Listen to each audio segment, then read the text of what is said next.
میں کچھ دن پہلے ایک جگہ تعزیت اور ڈرتا ڈرتا گیا تعزیت کرنے. پرانے جاننے والے تھے, دوستوں کا رشتہ تھا, تو میں ایک ہی بیٹا تھا, تو وہ مجھے پتا چلا کہ ٹرین ایکسیڈنٹ میں انتقال کر گیا. تو میں ڈرتے ڈرتے گیا کیونکہ معاملہ مشکوک تھا. اور جب میں تعزیت کے لیے اندر پہنچا تو ہمارے جو انکل تھے, جن کا میرے دوست تھے, وہ ان کے کچھ عزیز کہنے لگا کہ حضرت جی آپ کے ساتھ والے باہر جا سکتے ہیں؟ تو میں نے کہا چلے جاتے ہیں. میں دوستوں کو گاڑی میں بھیج دیا, اور جب میں نے اس سے بات چیت کی, کہنے لگا میرا بیٹا ایکسیڈنٹ تو میں نے بنایا ہے, وہ تو خودکشی کر کے مرا ہے. شادی کے 11 سال بعد خدا نے ایک بیٹا دیا تھا, اور مجھ سے غلطی یہ ہوئی, میں نے کہا میرے بیٹے کو تکلیف کوئی نہ آئے. اس کے منہ سے جو نکلا میں نے اسے دیا, جو اس نے مانگا میں نے دیا. کہتا ہے جو شخص 16,000 مہینے کا کمائے اور بیٹے کو 40,000 کا موبائل خرید کے دے, کہتا ہے میں نے ہر سہولت اسے دی.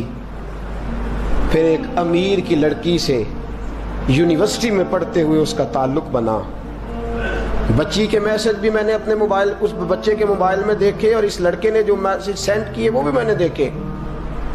پھر میں گھر پہنچ گیا, میں نے بیٹے سے منتیں کی کہ بیٹا وہ ہمیں رشتہ نہیں دیں گے, ہماری برادری بھی چھوٹی ہے اور ہمارے جیب میں پیسے بھی کوئی نہیں. پھر میں ان کے گھر گیا, بیٹا نہ مانا, اور میں نے اس شخص کو بلا کے کہا تیری بیٹی کے میسج ہے, خدا را خیال کر, اور تیرے تو 7 بچے ہیں, میری گود میں تو ایک ہی پھول کھلا ہے, میں کدھر جاؤں, خیال کر. اس نے کہا دوبارہ تو نے نام لیا تو ایسے کیس میں باپ بیٹے کو پھنساؤں گا کہ ساری زندگی نکل نہیں سکو گے. نے کہا میں نے بیٹے سے کہا کہ بیٹا میں نے پگڑی تک رکھی ہے پر مجھے رشتہ نہیں ملا, تو باز آ جا. کہنے لگا 3 راتیں میرا بیٹا سویا نہیں, اور مجھے کہنے لگا حضرت جی وہ 4تھی رات سویا ہے تو دوبارہ اٹھا نہیں. مجھے کہنے لگا مجھے اجازت دو کہ میں اس بیٹی کو بھی قتل کر دوں اور اس کا باپ بھی قتل کر دوں, میرا تو گھر اجڑ گیا نا. وہ کہنے لگا میں کبھی کبھی دوستوں کے پاس جا کے رات گزار لیتا ہوں اور میں اپنے دل کو سکون دے لیتا ہوں, لیکن اس کی ماں اس کے جوتے سینے سے لگائے پھرتی ہے, اس کی اماں اس کے پرانے کپڑے لے کے سینے سے لگائے پھرتی ہے. کہنے لگا حضرت جی کوئی کوشش کرو, کوئی دعا کرو کہ اللہ مہربانیاں کرے. میں کہہ تو نہیں سکا ان سے, لیکن میرے دل میں خیال آیا کہ کس نے کہا تھا کہ بچہ یونیورسٹی میں کو ایجوکیشن میں داخل کراؤ, کس نے کہا تھا کہ اس کے ہاتھ میں آگ کا انگارہ دو. میرے دوست, آپ تیز آنچ تیز آگ جلا کے اس کے قریب مکھن رکھو, اور پھر مکھن سے کہو کہ ڈلنا نہ, پھر مکھن سے کہو کہ پگھلنا نہ. بھئی تیز آگ قریب جلا دی اور تو کہتا ہے پگھلنا, یہ کیسے ممکن ہے؟ ہو سکتا ہے؟ بولیے نا, ہو سکتا ہے؟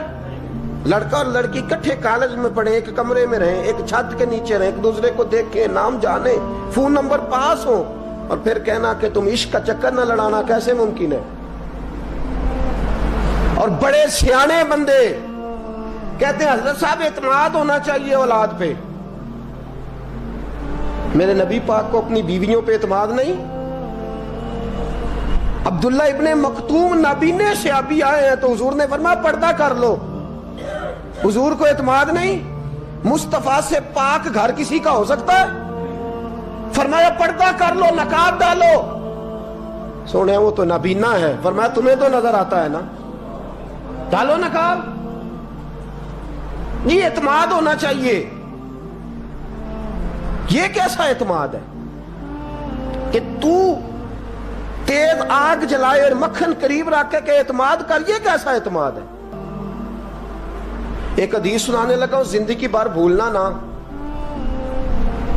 دل کی تختی پہ لکھنا یہ روایت. توجہ ہے آپ کی؟ جاگ رہے ہیں؟ بار والوں کو میری بات کی سمجھ آ رہی ہے؟ حدیث سنانے لگا ہوں, ابن حجر اسقلانی حدیث لائے ہیں. رسول پاک صلی اللہ علیہ وسلم نے فرمایا جہاں مرد اور عورت اکیلے ہوں وہاں تیسرا شیطان ہوتا ہے. یہ تو پہلے بھی سنے ہوں گے نا اتنے لفظ، اس سے آگے ہیں ابن حجر حدیث کے لفظ لائے. یا رسول اللہ صلی اللہ تعالی علیہ وسلم، مرد اور عورت اکیلے ہوں تو تیسرا شیطان ہوتا ہے؟ حضور نے فرمایا ہاں. عرض کی حضور اگرچہ وہ نیک ہو، جاگ رہے ہیں نا آپ لوگ، اگرچہ وہ جہاں مرد اور عورت اکیلے ہوں وہاں تیسرا شیطان ہوتا ہے. حضور اگر وہ نیک ہو لکھ لو دل کی تختی پر، میرے رسول نے فرمایا اگر عیسیٰ کی ماں مریم بھی ہو اور زکریا کا بیٹا یحییٰ بھی ہو تو میں ان دونوں کو بھی اکیلا بیٹھنے کی اجازت نہیں دے سکتا. فرمایا عیسیٰ کی ماں مریم جو رہی مسجد میں، پلی مسجد میں، جس کی پاکیزگی کا اعلان قرآن کر رہا ہے، عیسیٰ کی ماں مریم. اور فرمایا یحییٰ صرف نبی نہیں، نبی کے بیٹے بھی ہیں، زکریا بن یحییٰ. فرمایا اگر یہ دونوں بھی ہوں، ایک نبی ہو اور ایک ولی ہو، مریم اور یحییٰ بھی ہو، مریم اور زکریا بھی ہو، فرمایا میں ان کو بھی اکیلے بیٹھنے کی اجازت ہے. تو کس نیکی اور پرہیزگاری کی بات کرتا ہے؟ تو کیسا پیر ہے اس کے پاس تنہائی میں بیٹھ کے بی بی اپنا دکھڑا سنا رہی ہے؟ تو کیسا مفتی ہے؟ اٹھا کے لے جا طریقتیں شریعتیں اور جا کے سنبھال لے اپنے جبہ اور دستار میں. وہ کوئی جبہ اور دستار نہیں، وہ گند ہے. اس لیے کہ جو نبی مریم سلام اللہ علیہا کو نبی کے پاس بیٹھنے کی اجازت نہیں دے رہے، وہ پیر کس بات کی مولی ہے جو بیبیوں کو بغیر پردے کے سامنے بٹھاتا ہے؟ اور تنہا بی بی کہتی ہے میرا دکھ سن لے، کس نے اجازت دی ہے؟ اور پھر کہنا تماشا لگ گیا، سٹنڈ لگ گیا. یہ شریعت بیان کر رہا ہوں، رسول اللہ کا فرمان بیان کر رہا ہوں، اور اس سے آگے ہمیں کسی دلیل کی ضرورت بالکل نہیں ہے. پتہ نہیں باپ کو کہ میرا بیٹا کیا کر رہا ہے. اندھی ہے وہ ماں جس کی بیٹی سارا دن نیٹ پہ بیٹھی رہتی ہے، اس کو خبر نہیں کیا ہو رہا. اور جب آگ گلے تک آتی ہے نا، داڑیاں جب جلنے لگتی ہیں تو ہمیں خیال آتا ہے یہ کیا بن گیا. اور جب ماں کا دوپٹہ کھینچنے لگتا ہے نا سگا بیٹا کہ چل میرا رشتہ مانگ، پھر اس کو پتا چلتا ہے کہ یہ تو معاملہ ہی بڑا خراب کر لیا میں نے. میرے دوست، جوانی زیادہ پیسے کمانے کا نام نہیں. اگر تو قیمتی کپڑے پہنتا ہے تو تو جوان نہیں. تو 50 کلو وزن بائیں ہاتھ سے اٹھا لیتا تو تو جوان نہیں. اگر تو ڈگریوں کا ڈھیر لگایا ہے اور تیرا دراز اور الماری بھر گئے ہیں تو تو جوان نہیں. اور اگر تو نے اپنے خاندان اور معاشرے میں اونچا افسر بن کے نام کما لیا تو جوان نہیں. جوان اس کو کہتے ہیں جس کی جوانی پاکیزہ ہوتی ہے. جوان اس کو کہتے ہیں جس کی نظر جھکی ہوئی ہوتی ہے. جوان اس کو کہتے ہیں جو حیا کا پتلا ہو. جوان اس کو کہتے ہیں جو شرم کا پیکر ہو. جوان اس کو کہتے ہیں جس کی نظر سے معاشرے کی بہو بیٹیاں بچی ہو. جوان وہ ہوتا ہے، جوان بھی ہو پاکیزہ بھی ہو، جوان وہ ہوتا ہے کہ میرے رسول پاک نے فرمایا صبح قیامت اللہ عرش کے سیدھے جانب جوان کھڑا کرے گا. 30 سال کا جوان، چڑھتی جوانی، خوبصورت آنکھیں، روشن چہرہ، اس کا وجود طاقت والا. نبی آگے بڑھ کے پوچھیں گے یا اللہ یہ کون ہے جو تیرے دائیں جانب کھڑا ہے؟ اللہ فرمائے گا یہ وہ جوان ہے کہ خوبصورت عورت نے اسے کہا تھا میرے ساتھ منہ کالا کر لے، پر اس نے نظر جھکا کے کہا تھا انی اخاف اللہ. نہ بھائی میں تو اپنے اللہ سے ڈرتا ہوں.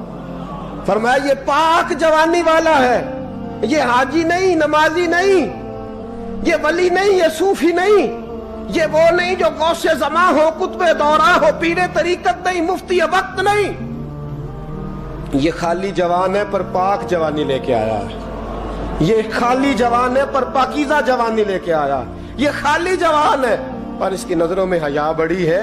یہ پاک، یہ کیا تماشا لگ گیا عشق کا چکر. اور آج جتنی مصیبتیں کھڑی ہوئی ہیں اس عشق مجازی کے روگ نے کھڑی کر دی ہیں ہر جوان. ہمارا ایک بچہ تھوڑے دن پہلے اس علاقے کا محمد طیب نام کا شہید ہو گیا. وہ ایک کونے میں رہنے والا, ایک محلے میں ایک چھوٹے سے کونے میں رہنے والا بچہ تھا نا. میرے ساتھ دوست موجود ہیں. صبح سے لے کر ساری رات میں افسوس کرتا رہا میں جنازے میں کیوں نہیں گیا, میں جنازے میں کیوں نہیں گیا. وہ بچہ پاک فوج کا وہ شہادت اختیار کر گیا تو فخر سے سر بلند کر گیا اپنا. لیکن جو بی بی کے لیے ساری رات روتے رہتے ہیں وہ شہید ہو سکیں گے؟ جو ساری رات ٹھنڈ میں کھڑے ہو کے عورت کے ساتھ گفتگو کرتے رہتے ہیں اور جو سارا دن دل میں گند رکھتے ہیں بی بی کے لیے, ان کے ہاتھ میں تلوار آئے گی؟ یہ بہو بیٹیوں کی عزتیں بچا سکیں گے؟ عافیہ صدیقیہ جیلوں میں جل گئی امریکہ کی, اور وہ جب بھی خط لکھتی تھی کہتی تھی کوئی محمد بن قاسم نہیں بچا, وہ کہتی تھی کوئی شہاب الدین غوری نہیں بچا. اور وہ جب بھی, اب تو خیر اس کا ذہنی توازن ہی کام کرنا چھوڑ گیا, وہ بی بی جب بھی خط لکھتی تھی نا اہل پاکستان کو تو کہتی تھی پاکستان والوں بتاؤ کیا تمہارے اندر کوئی بھی خالد بن ولید کا ماننے والا نہیں؟ کیا کوئی نہیں تمہارے اندر جو علی کے نام کا نعرہ لگانے والا ہو؟ کوئی نہیں بچا جو فاروق اعظم کی سیرت کو فالو کرنے والا ہو؟ کوئی لاؤ جس کے ہاتھ میں تلوار ہو اور مجھے سمجھ آئے کہ یہ وہ ہے جو حسن اور حسین کا نام لینے والا ہے. کوئی نہیں بچا. اس لیے کہ گندگی دماغ میں, گندگی دل میں, گندگی روح میں تو اس کام کے لیے آیا تھا.